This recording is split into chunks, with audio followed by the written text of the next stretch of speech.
Smart citizens. It's all about smart cities. So, I wasn't about to sing it to you tonight. However, after this was not what I was expecting. Maybe we change the whole role afterward. I'm going to talk to you about smart cities and, which start like that, right? You need a city. Have a look at this. See anything? See anything? There's a city. See anything?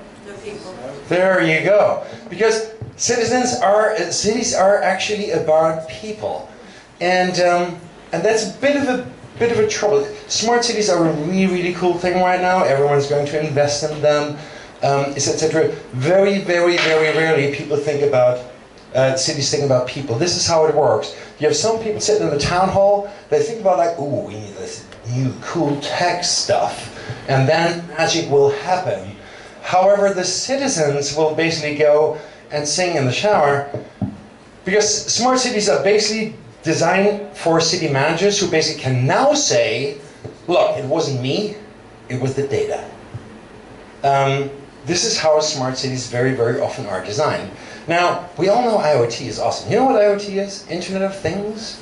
All the IBM and Barclays people in this room, you will know exactly what this is. The Internet of Things, trust me, will dominate your lives over the next 10, 20, 30, 40 years.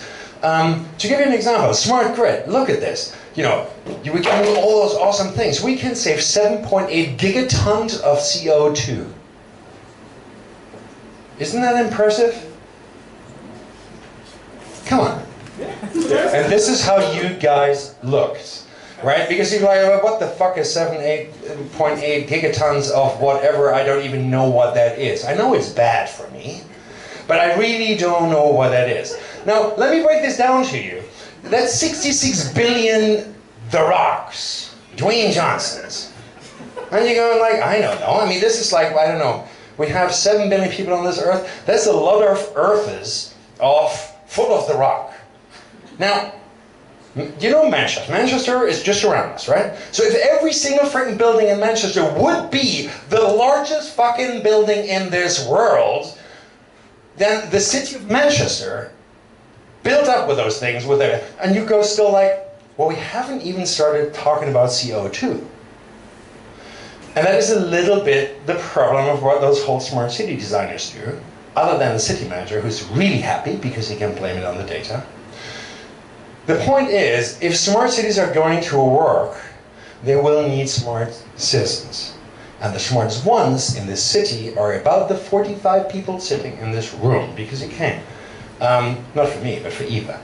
Now, the in the IoT thing is the internet. Now, internet is a thing between it's between people and the network, which like connects all of us. And not big of city managers who say, look, there's the data. In other words, we need the people to come do this with us. If we don't do that, we will all be dead, and we'll be the next like big fad of something. We thought like, oh, you remember pets.com? That was like looking really awesome.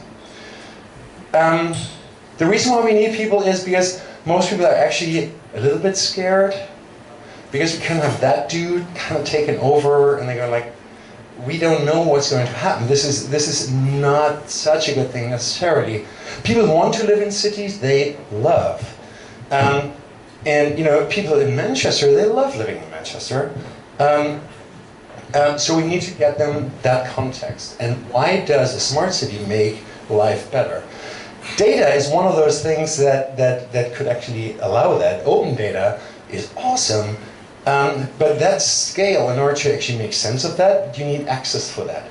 You don't need to compartmentalize that. So in other words, we need to make it open. It's not what the software does, it's what people do. I would hope that Steve Turner from the city of Manchester would be here tonight, because you need to see that slide. In other words, there's a thing about habit-forming products. And it's a nasty psychological concept. I would read that book. It's about how you get people to nudge onwards and actually, drive positive impact in that. Because if you do that, people will actually love what you do. Thank you.